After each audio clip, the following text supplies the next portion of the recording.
How's everybody doing today, this morning? It's early. Thank you for coming. I appreciate it. I'm Dave Kennedy. We'll get going. But anyways, I literally went drinking last night. But welcome to an AA meeting. This talk's going to be basically about security, and I formed it in the structure of an Alcoholics Anonymous meeting. And the reason I did that is, and I'll get into this in a little bit, but in security, I think we really have a problem. And it's an addiction towards technology and things that don't necessarily work. And the whole talk is framed around basically bypassing all of the different types of technology that are out there that we use every day to protect us. So it's a little bit to talk about, are we getting better, and really showing you if we are or not. There we go. Just a quick introduction. Dave Kennedy. I created the Social Engineer Toolkit, wrote the book Metasploit: The Penetration Tester's Guide. I'm one of the founders of DerbyCon, and I founded a company called TrustedSec, which is back in the States in Ohio. So without further ado, let's get started. So anybody ever been to an Alcoholics Anonymous meeting? And you don't really have to raise your hand if you have, but you're more than welcome to.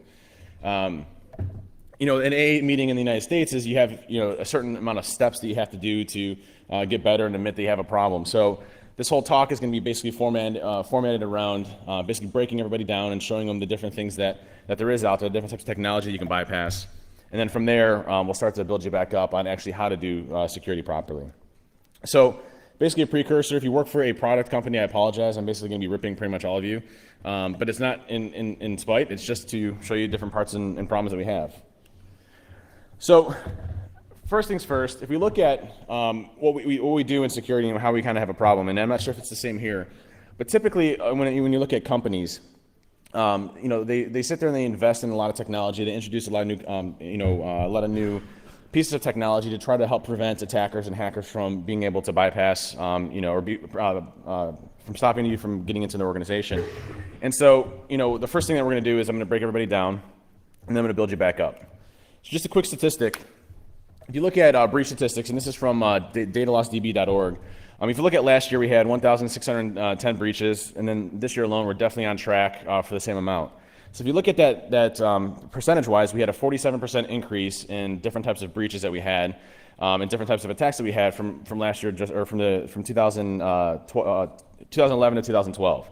So we're not getting better when it comes to the amount of breaches that we're seeing, but yet we're seeing spend increasing over and over again. So going into that, does anybody here have a next-gen firewall, right? Or antivirus? Anybody have that? Web application firewalls, behavioral analysis, heuristics, data loss prevention. All of these are typical techniques and technologies that we use every day to try to protect us against different types of attacks. And I'm going to show you how to bypass every one of them today.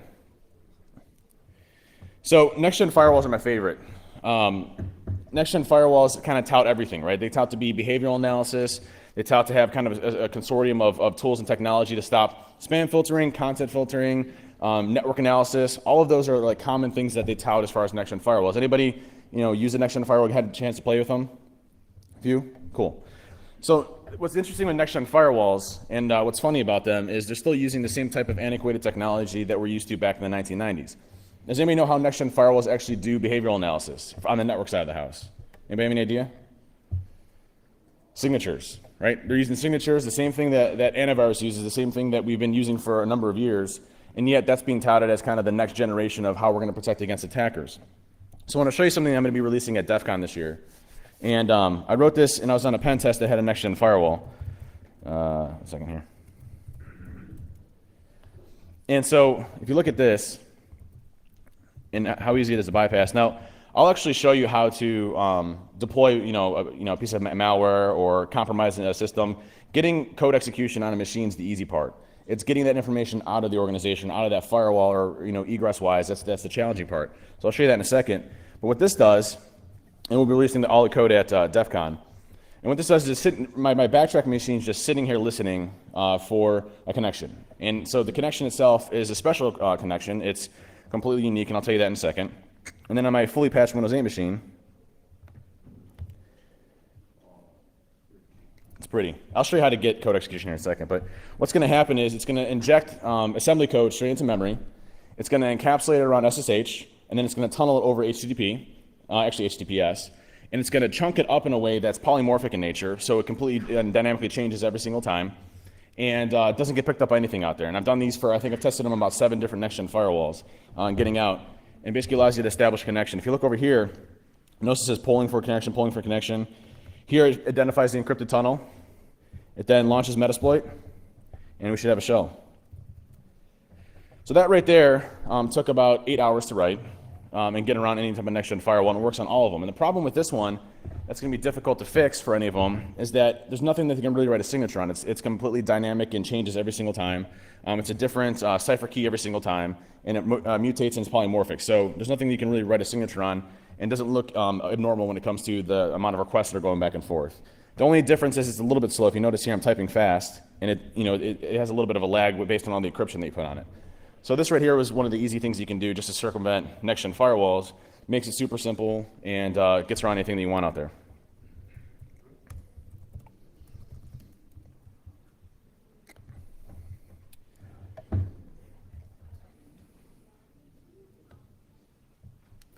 So web application firewalls, since I don't have a web application firewall, I can't actually demonstrate it.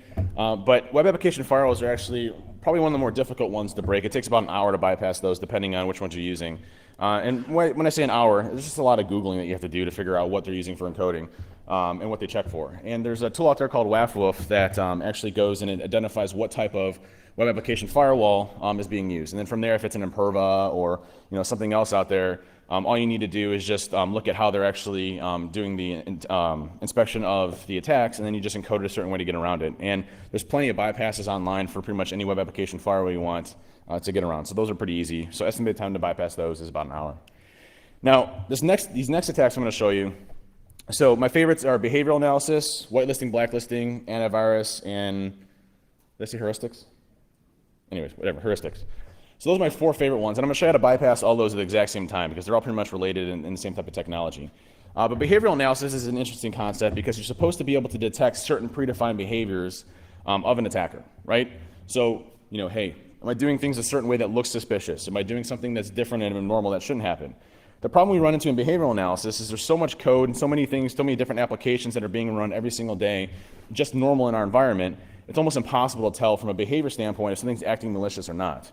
And so just as an example, we were doing a incident response, and it was, the company had been compromised for a number of years, and they were just farming all the traffic and all the data out at Google Drive, which looked like legitimate traffic in every way, shape, or form, and they used Google applications for everything, Google Business Apps, and so they didn't even know. So, looking at behavior, it's really difficult for anything to stop it for the simple fact that nothing really looks abnormal when it comes to different types of attacks.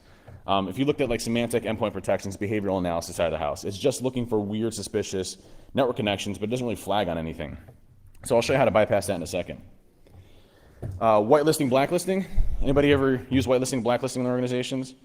Relatively hard to actually implement large scale, but whitelisting, blacklisting is an interesting concept, and we'll show you how to bypass that in a second too.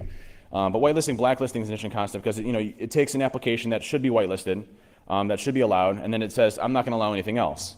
Well, that's only for executables, right? What about things that are already whitelisted, like, for example, Internet Explorer, or processes that are already trusted that we can use, that we can manipulate and attack, that are already whitelisted and used.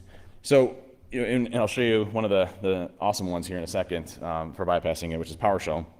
But whitelisting, blacklisting is essentially trying to disallow anything from executing that wouldn't necessarily be allowed in its normal process.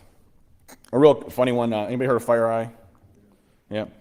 So, interesting enough, has anybody ever used the Social Engineer Toolkit before? A couple people? Okay, that's good. Good to see. So, according to FireEye, has anybody ever paid $700 for the Social Engineer Toolkit? No? Okay. So, according to FireEye, they're doing a presentation, and they're talking about the exploit toolkits and what you can use as far as the underground hacking community and the evil hackers are using. And they said for a low price of $700, you can own the Social Engineer Toolkit.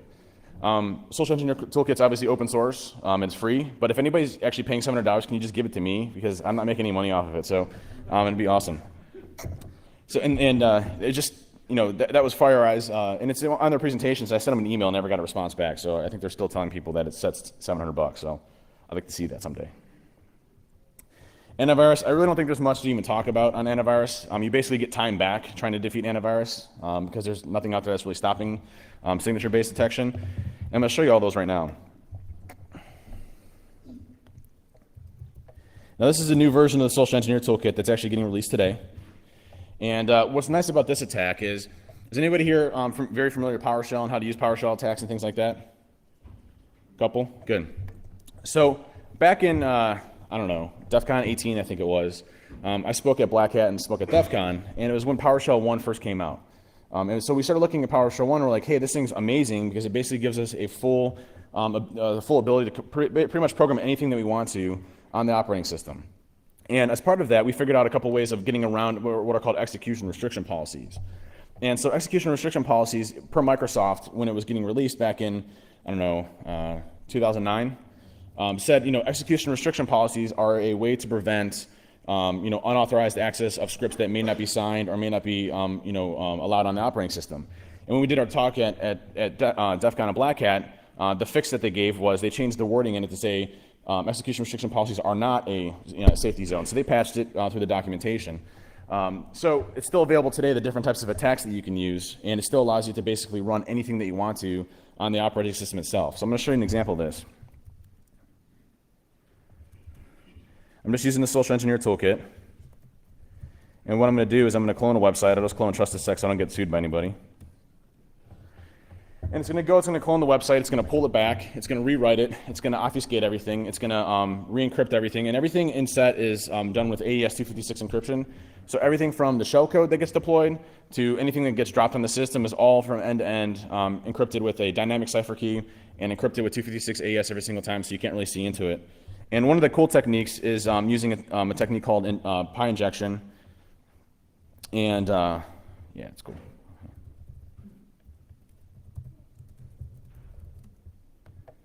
All right, we're good. So what's happening here is the website's loaded, ready to go. Now, obviously, I would do something like create a fake website. So if I'm going in and attacking an organization, the thing that I'm going to do that's simple is I'm going to go to their website. I'll go register a domain name that looks similar to them. I'll purchase that website for $15. I'll buy an SSL cert for $20, and then I'll create a fake website that looks believable in every way, shape, or form. And I'll go and I'll target 1 or 2 or 3 people. And the reason I only target 1 or 2 or 3 people is because as you start growing your volume of people that you're attacking, you have a higher detection rate of getting caught.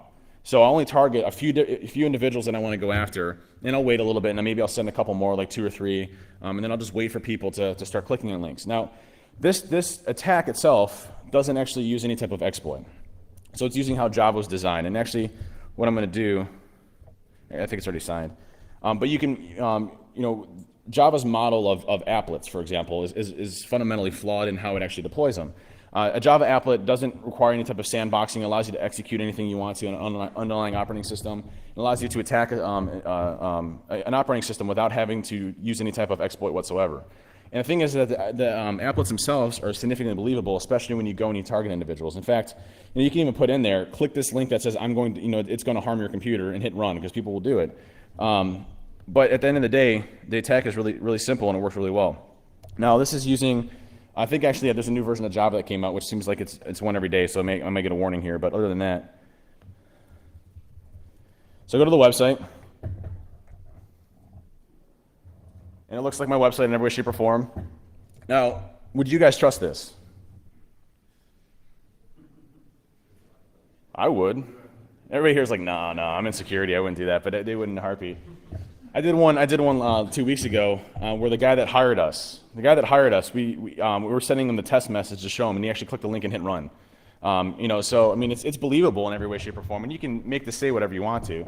I could have it say, whatever company I'm targeting. I could have it say TrustedSec. I could have it say whatever. And it's funny is this is a code signing certificate. Okay, so this is a valid code signing cert. So we know the process of getting a code signing cert. You just need a legitimate business. All right. So for $20 or $30, you can register a legitimate business, and then you go and you purchase a code signing cert for about $150 from GoDaddy, and now you have a fully fledged, working, legitimate, believable cert. Now, as soon as I hit run on this, it's not going to deploy any type of binary. It's not going to deploy an executable. It's not going to deploy anything. All it's going to do is it's going to use PowerShell to inject assembly code straight into memory, never touching disk, gets around whitelisting, blacklisting, because PowerShell has to be whitelisted in Windows to actually operate efficiently, because it uses things like help menus and updates and things like that. So it'll automatically execute PowerShell on the underlying operating system, shoot our shellcode into memory, and then we'll have full access to the computer. All right? So as soon as someone hits run here, and you notice what happened on the top here? Anybody notice that? It went back to the legitimate site, so the victim never knew that they're at a bad site in the first place. So it makes it look more believable in every way, shape, or form, and they're actually on the website now. And if I go back to here, you can see I have all my shells here. So real easy technique to do, and interesting enough too, like if I don't know if I have UAC on. Yeah, see, another cool technique if you don't know is user access control. Anybody use user access control? So UAC is an interesting one. This is an old exploit that I released back in 2011, but it still works today. So right here I got access is denied, right? Which means that I'm not able to elevate myself to system and get full permission because user access control is stopping me. Now UAC, if you're not familiar, is that little annoying box that pops up and they click yes, bot pops up, you hit yes. And what that's doing is it's sandboxing you into a small environment where your normal user account, and then it only elevates permissions to administrator when you need it. Now, we found a flaw back in 2011 where basically when you log into a Windows machine, there's processes that are spawned under your user account. And in that type of scenario, those processes don't always prompt you for UAC, do they? Like, do you see export.exe ever triggering and saying, hey, I need administrative level rights? No, right? You don't ever see export.exe ever triggering you for that. So I started looking at, well, why is that? And the processes themselves are actually signed with what's called a trusted publisher certificate, which whitelists it from being able to be triggered by UAC. And so since those processes are being spawned under the context of their user account, we can inject into them and have them call a DLL. That DLL then triggers our executable, and it runs under the context of that process. We now have a UAC safe shell, and there's a module in Metasploit for it. I can just run it real quick. Actually, hang on. And it's been a little bit buggy lately. I've been doing some work on it. So hopefully it does work. We'll see. Yep, it did.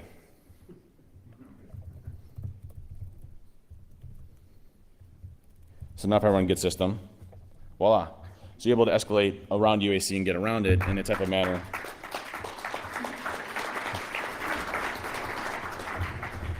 And that works on a fully patched Windows 8 machine. It still hasn't been fixed. And the reason being is it's a flaw in how UAC was designed. So they actually have to re-architect and redesign everything about UAC in order to fix it. So it works on anything that you want to, Windows 7, Windows Vista, and Windows 8 fully patched, no problems there at all. Now, what's interesting about that PowerShell attack is there's no way that I know of today of detecting that. Reason being is you're not touching disk ever, right? You're just running a PowerShell command, you're spawning a PowerShell process, and then from there you're injecting into memory. And I want to show you what that looks like. I released a tool just the other day, and this is actually included into the new version of SET. And actually, the new version of SET has something really neat in it. So when you're injecting into memory, if you're running on a 64-bit platform, typically you'd have to inject 64-bit shellcode, right? Or if you're on an x86, you'd have to inject 32-bit shellcode. So what I ended up doing in the new version of SET, which is now it'll be committed today, is I figured out a way of doing what's called a process downgrade attack, which basically what I do is when I'm going to injecting the shellcode, I detect whether or not it's a 64 or 32-bit system. And if it's a 64-bit operating system, it automatically downgrades the process to a 32-bit process, and we can just inject x86 shellcode all day long on a 64-bit processor.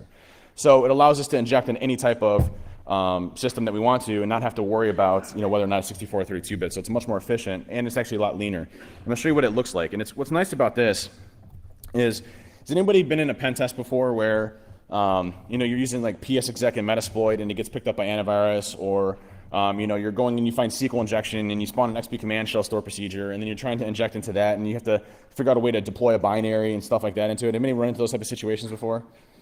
So with this attack, it makes it a lot easier. Let me show you what it looks like. And this is a tool called Magic Unicorn. That I wrote. It's got a unicorn right there.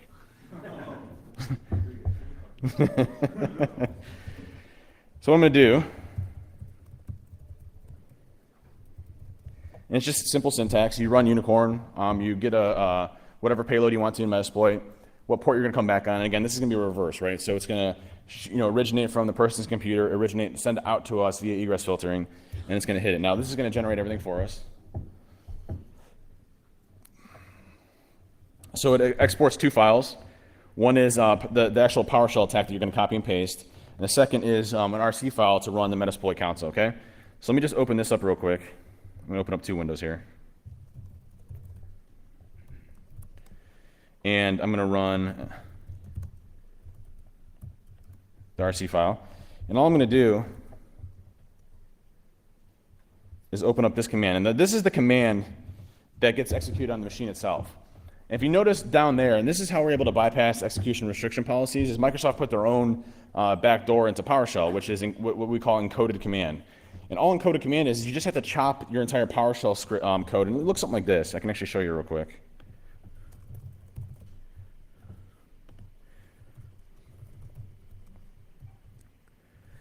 So if you look here, here's our actual PowerShell code. And if you look at this, it's just PowerShell syntax. And all we're doing, and this is Matthew Graeber's attack here, is we're just injecting into a process, allocating the memory, right? And then we're executing the shell code, and that's it. So this is the PowerShell syntax here that we're using. And all we do to get around execution restriction policies, even in its most restricted form, is we just take all that PowerShell code, we cast it Unicode, and then we convert it to base64. And then we pass the base64 blob of data through a PowerShell command, and then that executes on the system itself. We don't have to worry about execution restriction policy. So it allows you to circumvent it. There's a lot of other ways of doing it too, but this one's just the most efficient. So we see here, this code here is just Unicode and base64. That's all it is. And then when we actually run this on the operating system, this stands for no profile, window styles hidden, non-interactive, so it doesn't pop up on the window. And then this is the encoded command. This is all abbreviated and shortened because we need to keep it as small as possible so that we can still execute our commands on the operating system command line. So when we copy this and highlight it, if you notice here, we had no shells, right? As soon as we paste it in over here,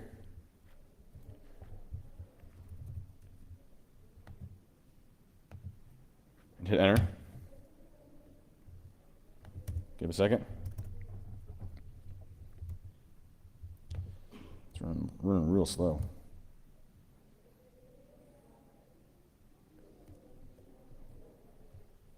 Real slow. All right, hang on a second.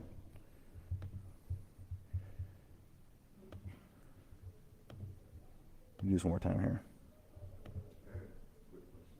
Sure. How do you get them to run the paste the code on their machine? How do you get to paste the code on the machine? Yeah. I'll show you in a second. It automatically happens in Set. Set automatically does all the PowerShell stuff for you, like behind the scenes.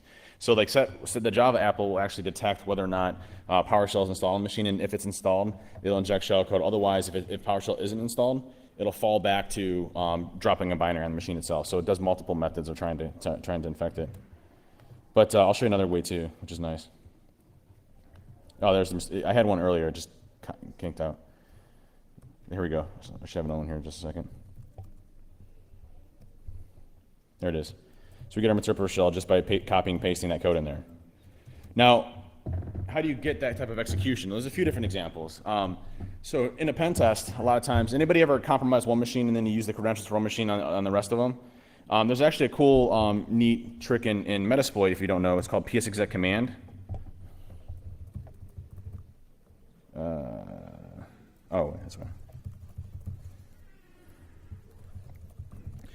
And psexec command, what's nice with it is you just give it a command line to run, and then you give it the credentials, and it'll automatically go in and run through all your systems. So like, and it supports R hosts, so you can scan, multiple, CIDR ranges, and actually have it execute on all the systems that you want to.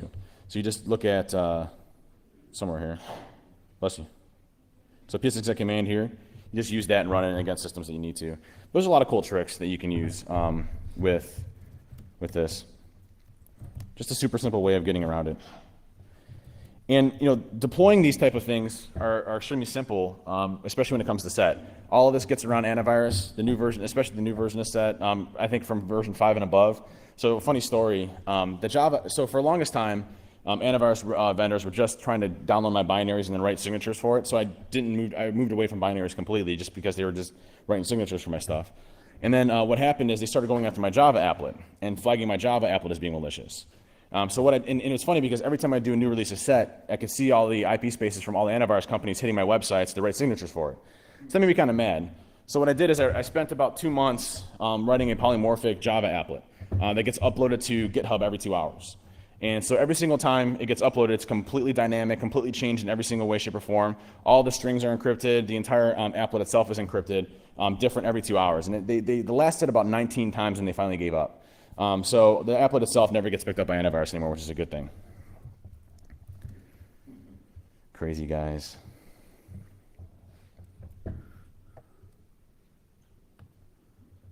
So antivirus, behavioral, whitelisting, blacklisting. Heuristics is another interesting one. I guess it's kind of in the same lines as behavioral, but it looks for predefined patterns that attackers use. Good concept, but not ever implemented in any way, shape, or form in any of the type of tools that we see. DLP, it's the same as antivirus. Getting around that's pretty easy. Content filtering is an interesting one. So content filtering, and we'll be releasing this at DEF CON as well.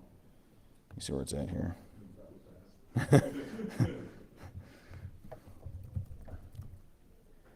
Let's see, where's it at?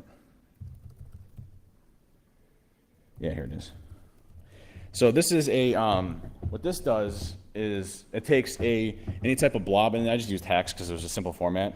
But like content filtering tries to stop you and prevent you from using like executables, right? So you can't download EXEs. All this does is use PowerShell to grab a hex blob, download, and then convert it back to a binary for you. So a real simple concept, but just easy ways of getting around content filtering. So a lot of cool stuff out there that makes it super easy to do.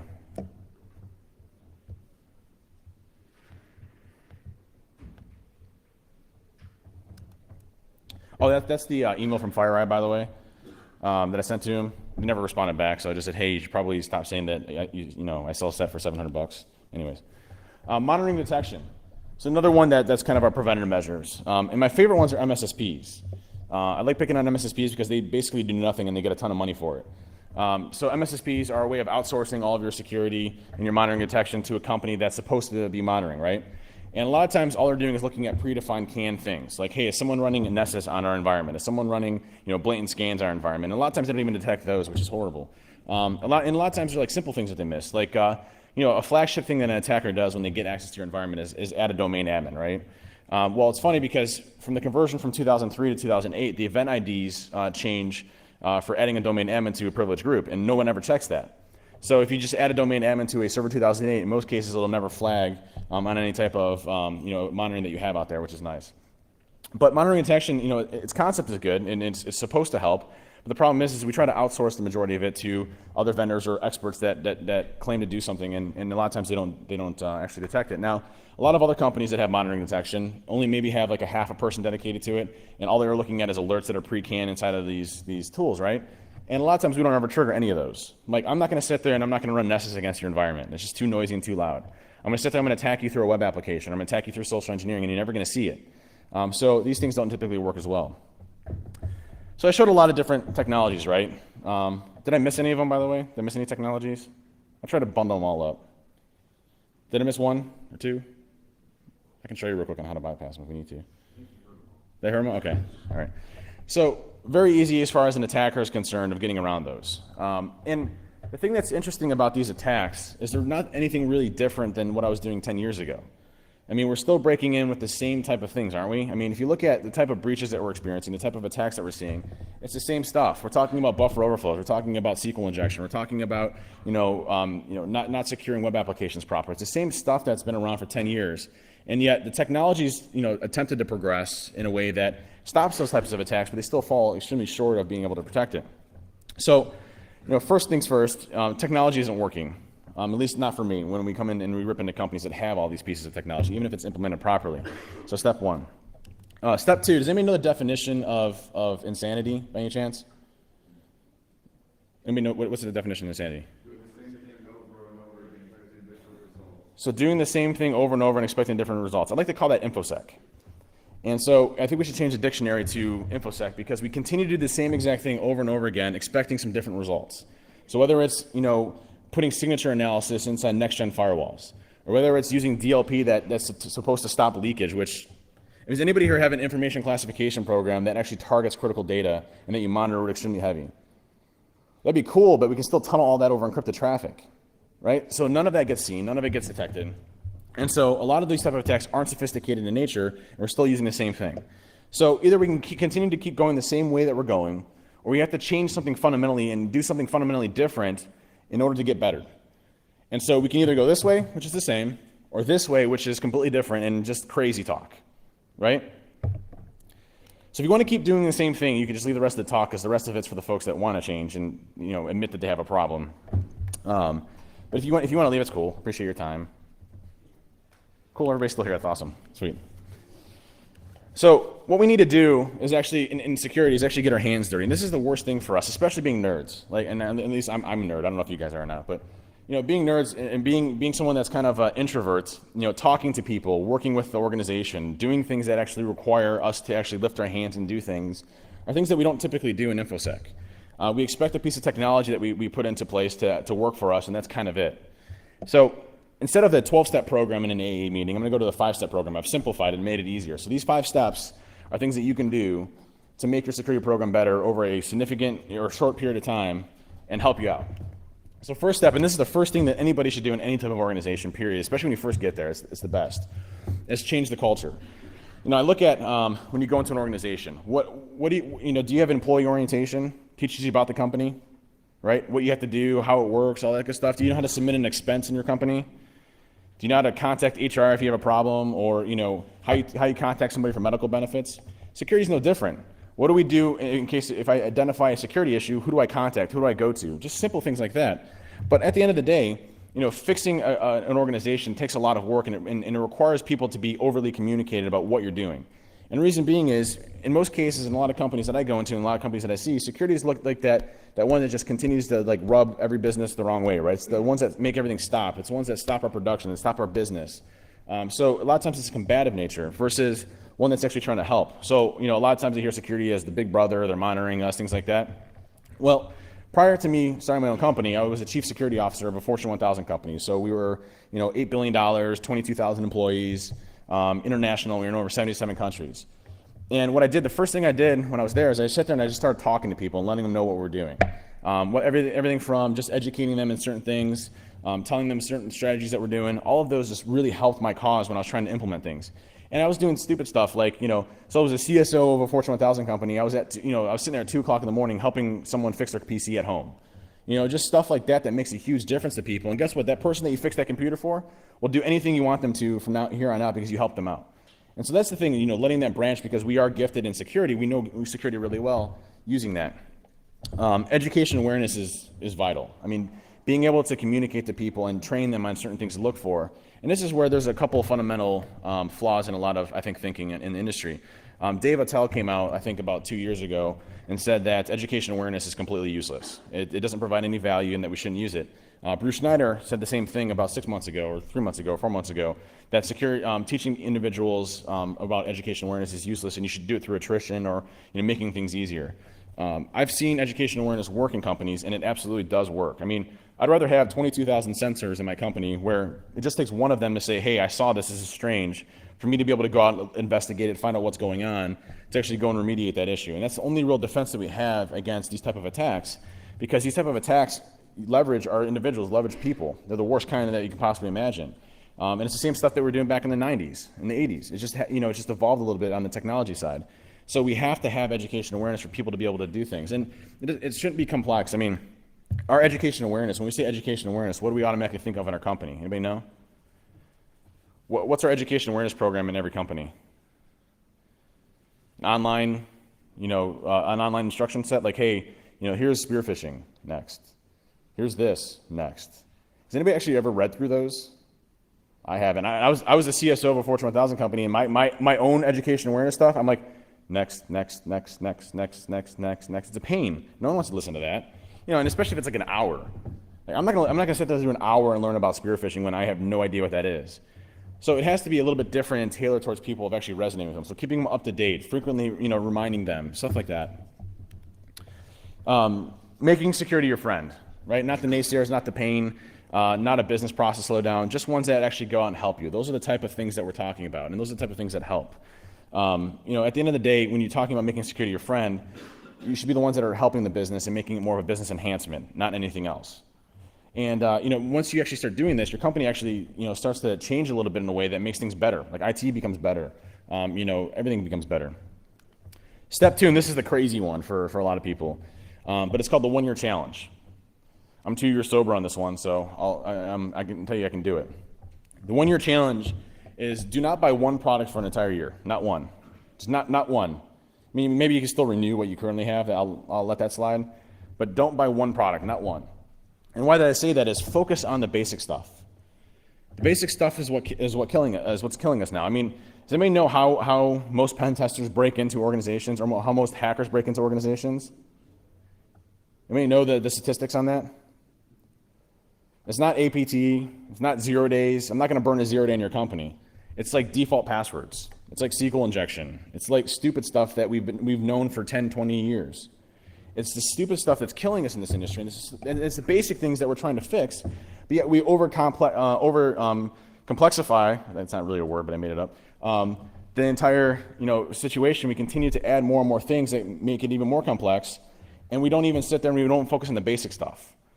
And so the one-year challenge is just a reboot to say, listen, I'm going to stop doing something for a year, and I'm going to focus on the basics because that's what I really need to focus myself on, and not invest in something else. So the one-year challenge is interesting. I've seen it work for a lot of companies, but that's kind of step 2 of not doing one thing. Don't buy anything. So consider it. And so I talked about the basics, right? And the basics are exactly what's killing us. And we're in the industry, and this is kind of our own creation. This is what we've kind of done over a span of, I guess, a period of about 5 to 10 years. But we've made everything so complex that we don't even understand it. Does anybody have a risk management program? And in that risk management program, are there like risk equations? Risk equations to me are like the funniest thing ever.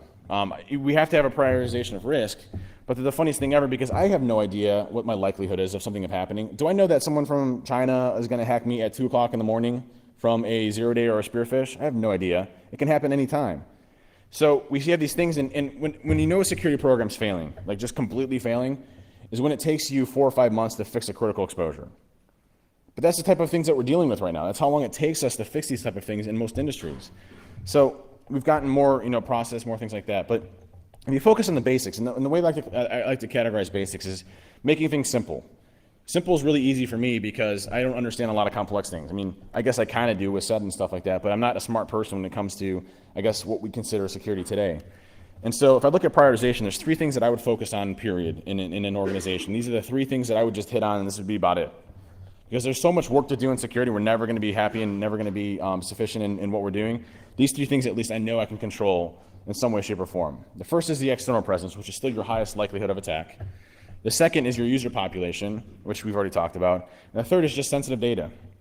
I mean, if you think about it, why are we all here in this room today? Does anybody know why we're all here and why we're in security and why you work at your company? Protect data, right? And ultimately, why are we trying to protect data? Because we don't want to get stolen. Why don't we want it to get stolen? Because we'd be out of business, exactly. So the reason why we're here in security is so that companies can continue to generate revenue, right? Companies want to make money, right? Is there any company here that doesn't want to make money? No? Every once in a while you get one that's like, no, we're a nonprofit. I'm like, okay, well, you still have to make money in a nonprofit, right? To still continue to have the lights on. So, we still want it. The reason why we're here is so that our company can make money. It's not for anything else.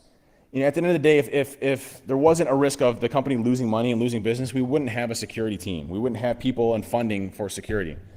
And so at the end of the day, we have to look at what's generating revenue for the company, what those processes are, what the data is, and where that resides at, and protect that. There's no way that we can protect everything. It's just not possible, especially in large organizations. I mean, talking about a company like where I was at, where it's in 77 different countries all over the place, there's no way that I'm ever going to be able to protect that entire company 100%. However, I can say, without a shadow of a doubt, that I can protect these processes, and they have a pretty good assurance that they're going to be protected. Those are the things that we need to protect against, and it's just the sensitive data portions that we really need to focus on. And so if you look at those 3 concepts, those are the 3 things that we really want to fix, and those are the 3 things that we want to do. I talked about this a little bit, but APTs and 0 days are not the main threat right now. I'm sorry. Like, it's what we hear in the media. It's what the buzzwords are. It's what all the companies are trying to sell you. APTs and 0 days are ridiculous. All right? The chances of you getting hit by an APT are extremely minimum. And at the end of the day, they're using some simple things like spear phishing. Like, did anybody read the APT1 Mandiant report? That honestly looked like something from like 1985. Like, it looked like they're using the exact same thing. Like, they just upgraded their operating system. Same technique, same attacks. It's just something like way out of date. I mean, it wasn't something sophisticated. It wasn't super elite. It wasn't a major hacker. It was something that anybody could do. And that's the thing. We're not fighting the 0 days yet. We're not even close to fighting the 0 days yet. We're not even beginning to tap that surface at all yet. We're still focusing on that small stuff, the small stuff that makes it easy for us to break in. And I'll get into that in a second. But if you're not doing the basics, your entire program is going to crumble underneath you. No question about it. Monitoring detection is a fun one. And I talked about this a little bit, but there's so much information happening every day. How do you even begin to sift through it? And I actually am an advocate of a thing like a SIM, all right? So I might be kind of like anti-product, but I think the concept of a SIM is a good thing. Some way to consolidate all of your information in an organization into one central place that you can then start to look at things in a certain way. Now, the way that monitoring and detection should work is you should look at how attackers break into a company, right? So you should see, hey, most attackers follow this methodology. It uses this type of pattern. We can start to look at certain things and patterns in our infrastructure, in our organization, to see if we've been compromised, i.e. machines beaconing on machines that they shouldn't, or port scans, just as a basic thing. And it's just simple stuff like that. Like when I was at the Fortune 1000 company, the way we had it is we had all of our web applications, all of our firewalls, all of our switches, everything, all tying into our SIM, right? And just stupid things that make complete sense eliminate so much noise. Like, for example, what does every attacker do as they're trying to break a perimeter? What's the first thing that they typically do? Port scan, right? That's like the most simplest thing, right? Just a port scan, right? Now, if you have your external perimeter baseline and you say, okay, I only allow 80, 443, 25, and 53. Those are the only 4 ports that I will allow on my outside perimeter. If anybody touches me on those, not physically touch me, but someone touches me on those other, other than those 4 ports, if we ban them for about 2 months, what happens? You literally cut out about 80% of your noise. So you cut out 80% of your noise just by doing something stupid and simple like that. And now you're only focusing on 20% of what's really out there. Makes it a lot more manageable to do. Just simple things like that are, easy concepts that we're not doing. I mean, if I block a port scan from an attacker, yes, I can use Tor exit nodes to, start looking at other things. It becomes much more complex. And at that point in time, I'm like, I really don't want to deal with it. And most of us are lazy. So simple things like that allow us to be able to detect it. Now, if you start putting in things like, and web application firewalls aren't necessarily a bad thing, tie them into your SIM. If you see a threshold hit on web application firewalls, automatically block them. Because it's going to take them a while to get around the encoding or whatever type of preventive measures they have in there. Simple things like that, stop it. In fact, there's a funny story. We were all in a meeting, and our phones, start going off, and there's like 4 of us in this room, and our phones start going off. And my ringtone, if it comes from a certain email address, is something different. It's what we call the what's the political term? Oh crap, siren. So we all of us are getting the oh crap siren, and we start looking at it, and we started having an attack on our main website. And an attacker was trying to come in through SQL injection and being very persistent, using some pretty sophisticated attacks. And our SIM, and the way that we had it set up, would automatically geographically find out where that person's at and then send that as part of the alert that we had. And it happened to be a Panera Bread, which is a chain of restaurants in the United States that was right down the road from us. So we're like, oh man! So we all get in the car, like running to our car. We get in the car and we're driving down to this Panera Bread, and I have no idea what we're gonna do when we see this guy. I mean, it's just like we'd be like, that's him. No, I have no idea, but we're going down there, or we're going to beat him up. I don't know, either way. But we get down there, and by the time we got there, he got spoofed because we had already blacklisted him. But one of the guys that I knew worked at Panera, and we were able to get the video surveillance of the guy coming into the actual place itself, and then we gave that to the cyber warfare team. They knew exactly who it was and picked him up. So kind of a cool way of monitoring detection where it actually worked. Obviously, a completely different use case for most people, but pretty funny. Step 5 is penetration testing. Now, penetration testing is, obviously I'm a little bit biased on my side of the house because that's what I do for a living. However, penetration testing today sucks. It's like the worst it's ever been, I think, in the history of penetration tests. And the reason being is we've over-commoditized what a penetration test is supposed to be. We rely completely on tools. So anybody ever got a pen test that's more than 50 pages? A few people? Yeah? Anybody actually read through those? Man, you guys are a lot better than me. I stop at about page 30. But things that that companies do for penetration tests are basically just running vulnerability scans, right? So they run a Nessus or a Qualys or a Nexpose or something like that, and then from there they find whatever exploits in Metasploit, or they go to ExploitDB and they find what exploits on there and they try to exploit it. That's not a penetration test, folks. Not at all. Do I really care that I have SSL v2 or my cookies don't have the secure flag on them? Who cares?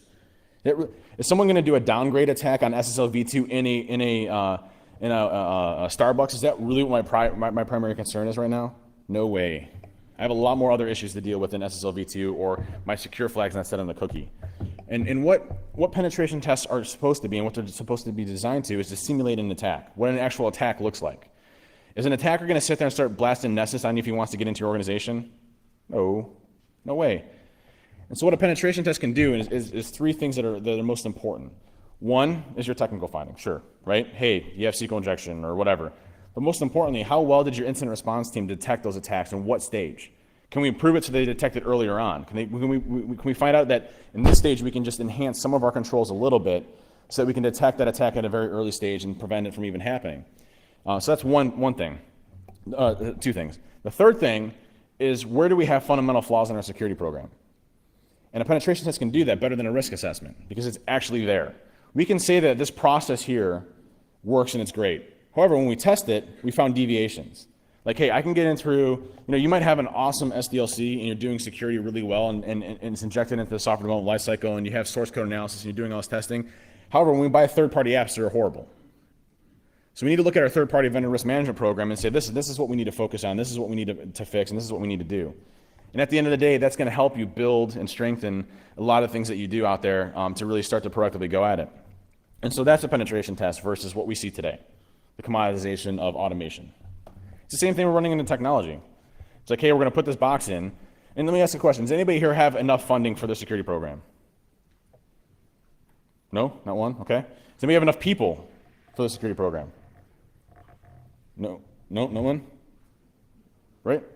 So we don't have enough money, right? We don't have enough people. So why in heck would we go buy another piece of technology that introduces more complexity that we have to staff for, that we can't get staffing for, and it just sits there? And then we go and we buy the next piece of technology, and we implement it, and we sit there and wait, and we have no people to staff it, and we configure it maybe for like 6 months, and then we move on to the next one. It doesn't make any sense of how we're moving forward with it. So my recommendation to you is step away for a week. Just take a week off of work, and obviously just, you want to get that approved first. You just don't want to go take a week off of work because Dave said so. But take a week off of work and think about what you can do to go back to being basic, the simple stuff. And there's a book that I recommend if you're interested. It's called Rework. It's like my favorite book that I've ever read in my entire life. Like, I read it once a month just to remind me of what I'm doing. And it's a completely different concept of everything. It's like basically everything that you're taught right now, just take it and crumble it up and throw it away and then read that and do that. It's like getting rid of 3-year projections and 3-year plans because they just don't work. Things change so much in a 3-year period. It's just a really good book to do and to understand. And it's not technical in nature. It's written by the guys at 37 Signals. They ended up writing Ruby on Rails, but it's not a technology book. It's basically like a business book, but how you need to think about it. It's really neat. So go somewhere remote, no cell phone, and think about how you can simplify security. I think in security, a lot of times we sit there and we get over polluted with a lot of the fires that happen every single day. So we become very reactive, right? We have this fire, this fire, this fire, this fire, these things we have to do. And we don't literally focus on things that are more strategy related. And that's what we need to do. Complexity is what's killing us. I mean, over complex risk equations and formulas, all this stuff for compliance. I mean, does anybody know how much, regulated data really makes a company? Like, let's just say PCI, for example, and cardholder data. I guess unless you're in retail. How much does cardholder data typically make as part of our business as far as actual revenue for our company? It's usually really small, a small percentage of our overall business. Unless, again, you're in like retail or something like that. And so we're focusing our efforts on PCI where the rest of it is really not anywhere else. Lastly, commit to this. It's easy for me to talk up here and kind of preach about it, and then you're like, oh, hey, that's cool, and then you go back to the same routines that you do every single day. But if you go and you change something and you make it a little bit different, you just focus on the basic stuff, at the end of the day, it's going to make your program a lot better and make things actually be more difficult for me to break in, which right now, guys, I mean, it's funny. If I look back at me 10 years ago versus me today, it's like the exact same thing. Like, nothing's really changed as far as how I attack systems. Nothing's really changed as far as how I go about it. It's become easier, actually. Like, the tools that are out there now, they're just like cheating. Anybody ever used a tool called Responder? Anybody ever seen Responder? If you get a chance, check it out. It's made by Spider Labs. And what's awesome about it's like literally cheating. You plug into the network, you put in you just type in Python Responder and an IP address, and it's a race condition. So it sits there and it tries to be a authenticating server prior to any other authenticating server. And it just starts sending you NTLM challenge responses. Like, you just start getting a flow of user accounts and passwords in. It's ridiculous. Like, that stuff has just made it so much easier for us as attackers to break into things. And I mean, just like, does anybody know about the group policy hack? Anybody know about the group policy hack at all? Like so a funny story real quick, if you don't. So anybody set their administrator passwords or any service passwords or any accounts whatsoever through Active Directory or through group policy, like local accounts. So like the local admin account that you have in your machines, you set any of those through group policy, so you can kind of centralize and make them all kind of the same. So most companies do. And what happened is when you log into a machine, just like you type Control and you log in and your users log in, it goes to a sysfile share, which it pulls down all of your group policy, right? And you have to be authenticated user to do this. So it goes in and pulls all the group policy stuff down. And inside of that group policy structure in those folders is a file called groups.xml. And inside that groups.xml folder is what we call a kpassword variable. And in that kpassword variable is an encrypted string. An encrypted string is 128 AES, which is secure, right? AES is a good standard, looks good. It's an encrypted string of your administrator password. The problem is Microsoft accidentally posted the static keys on TechNet for the entire world. So you can go and you can decrypt them automatically in any company you want to if you set them through group policy. There's actually a great module in Metasploit. It's called GPP. If you haven't seen it, just show it to you real quick. I don't have Metasploit open, but I'll show it to you real quick.